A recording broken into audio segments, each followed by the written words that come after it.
Bonjour à tous, vous écoutez Toi pour la vie, le podcast T-Palm pour construire et rénover en Belgique. L'objectif de ce podcast est de vous accompagner dans votre projet en apportant des réponses claires à vos questions. Pour cela, je vais aller à la rencontre de vos interlocuteurs dans les domaines du crédit, matériaux, énergie et bien plus encore. Avez-vous entendu parler du nouveau taux de 3% de droits d'enregistrement en Wallonie ? Mais qui peut vraiment en bénéficier et sous quelles conditions ? Pour y voir plus clair, je reçois Maître Caboret, notaire à Liège. Et si vous avez la chance de nous suivre en vidéo, ce podcast a été enregistré au cœur de la boutique Stalport, la référence du design intérieur à Liège. Rendez-vous sur stalportcontemporain.be et les réseaux sociaux. Maître, les droits d'enregistrement, c'est quoi exactement ?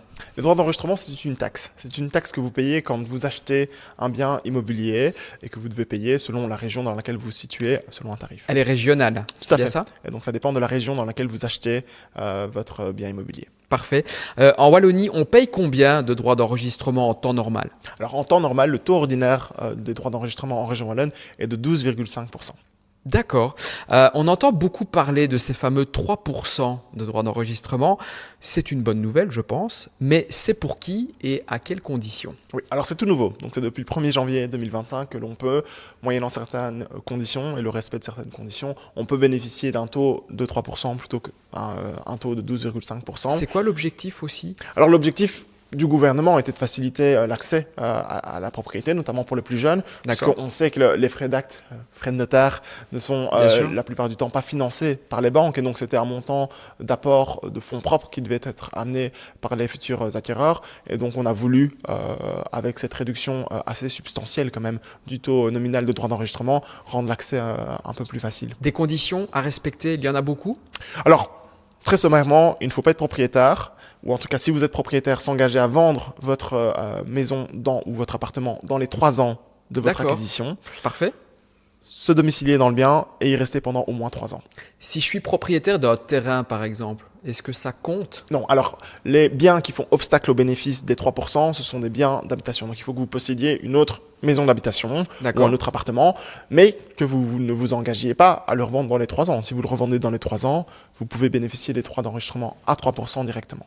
Alors c'est un bel avantage, mais est-ce qu'il y a une contrepartie par rapport à l'ancien régime ? Alors la contrepartie qu'il y a eu par rapport à l'ancien régime, c'est qu'on a supprimé toute une série de réductions qui existaient déjà en région wallonne. Il y en avait 3. Il y avait 2 réductions qui étaient liées au droit d'enregistrement, l'abattement et le taux réduit à 6%, moyennant un revenu cadastral modeste, donc inférieur à 745 €. On a supprimé ces deux réductions-là.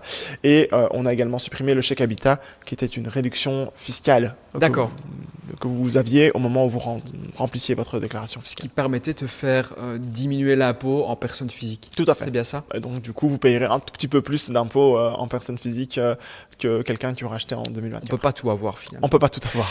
Si je vous donne des exemples concrets que vivent nos auditeurs, est-ce que vous êtes d'accord de nous confirmer ou non si c'est bien du 3% d'enregistrement ? Essayons. Allez, si j'achète un terrain pour faire construire ma résidence principale. Oui.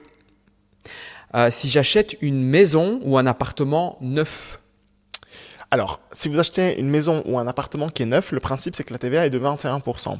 Par contre, sous certaines conditions, et notamment si le propriétaire du terrain n'est pas le même que le propriétaire des constructions, ce qui peut arriver dans le cadre de certaines promotions, ce qui n'est pas rare du tout, vous pourriez bénéficier des droits d'enregistrement soit à 12,5%, soit à 3% si vous respectez les conditions sur la valeur du terrain.